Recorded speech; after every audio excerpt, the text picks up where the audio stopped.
Let me not to the marriage of true minds admit impediments. Hi, I'm Helen Sword. This is Helen's Word. And for today's Wordcraft Workout, we're going to talk about marriage. Not the marriage of true minds, as in Shakespeare's sonnet, but the marriage of nouns and verbs inside our sentences. For this exercise, you'll need a sample of your own writing, preferably a few pages long, printed out, so that you can mark it out with highlighters or colored pencils. So gather your materials, and when you're ready, let's put your writing through a workout.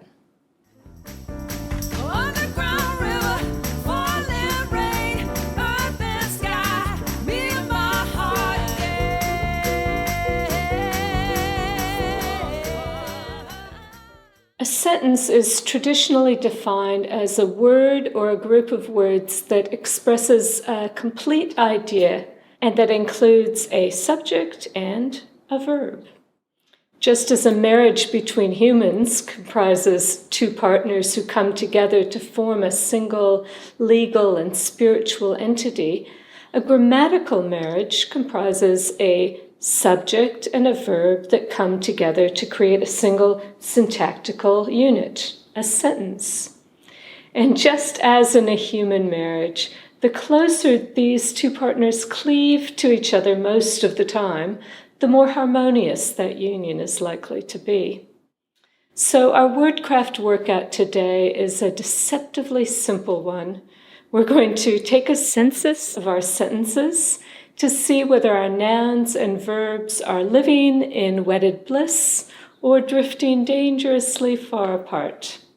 Let's start with a couple of examples from my book, Stylish Academic Writing. The first one comes from a literary studies journal, and as I read through it, I'm going to highlight the main noun or subject in green and the accompanying verb in yellow.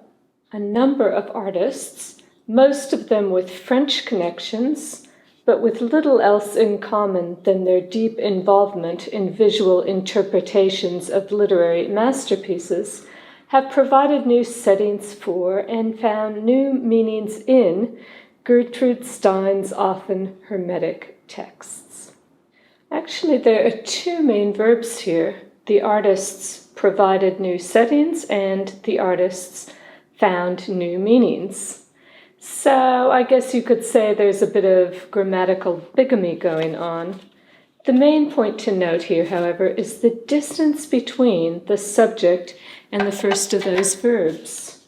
1, 2, 3, 4, 5, 6, 7, 8, 9, 10, 11, 12, 13, 14, 15, 16, 17, 18, 19, 20, 21, 22 words have come between them. Let's look at one more example. This one's from a cultural studies journal. Same thing. The possibility that the man whose being seems so self-evident and whose nature provides the object of modern knowledge in the human sciences will one day be erased as a figure in thought is precisely what Foucault's genealogy of the human sciences in the order of things sets out to entertain. Phew! Here we've got 31 words between the subject and its partnering verb. What's particularly confusing in this example is the fact that several other noun-verb pairs have shouldered their way in between our main subject and verb, like rude couples at a wedding jostling the bride and groom into opposite corners of the room.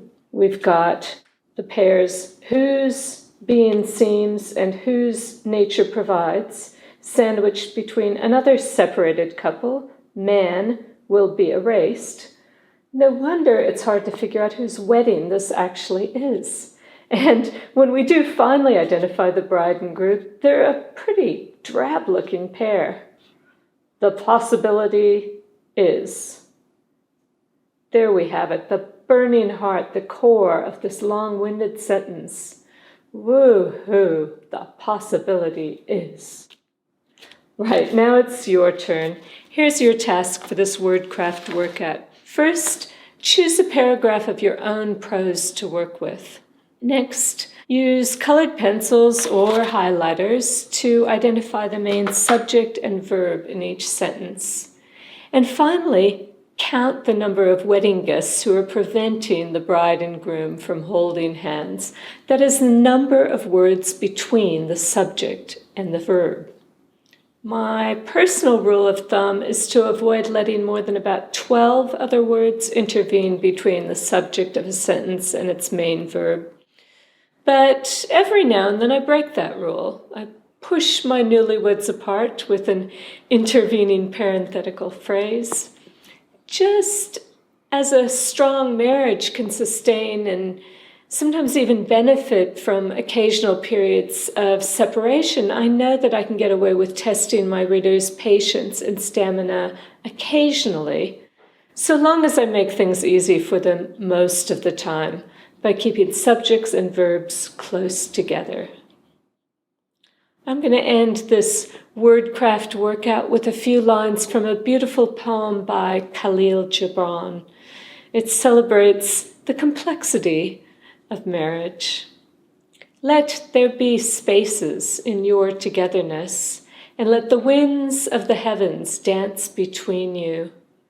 Love one another, but make not a bond of love. Let it rather be a moving sea between the shores of your souls. Thanks for showing up to write, and I'll see you next time.